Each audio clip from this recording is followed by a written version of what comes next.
When it comes to selecting pistol sights, there are many options and different styles to choose from and be aware of. I've spent hundreds of dollars and thousands of rounds learning what works and doesn't work, and I'd like to pass that knowledge on to you and save you that time and money.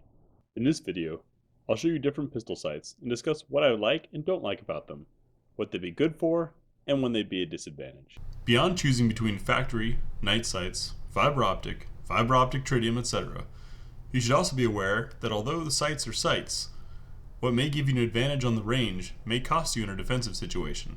What I'm talking about is how sights are to be used and how the features on them can both help and hurt your effort to make a well-placed shot.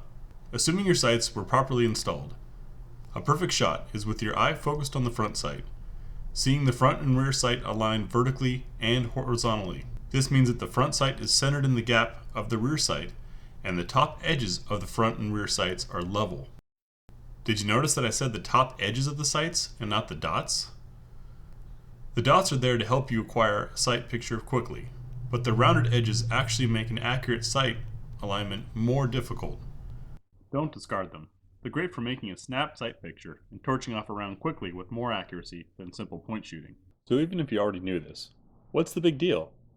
I found that some of the best fighting sights can make target shooting difficult because the dots scream so loudly for attention that I can't get my eye to focus on the edge of the sights. This was especially true with my tritium fiber optic sights.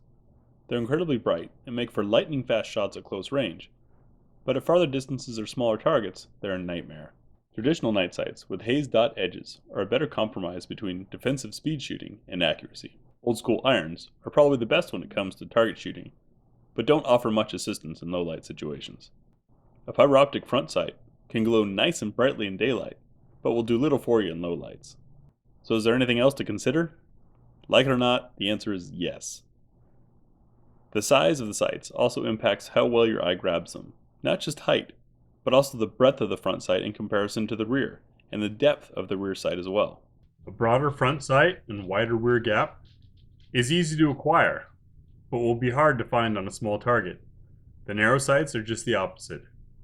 Tougher to find, more time spent acquiring the sight picture, but more likely to have an accurate shot.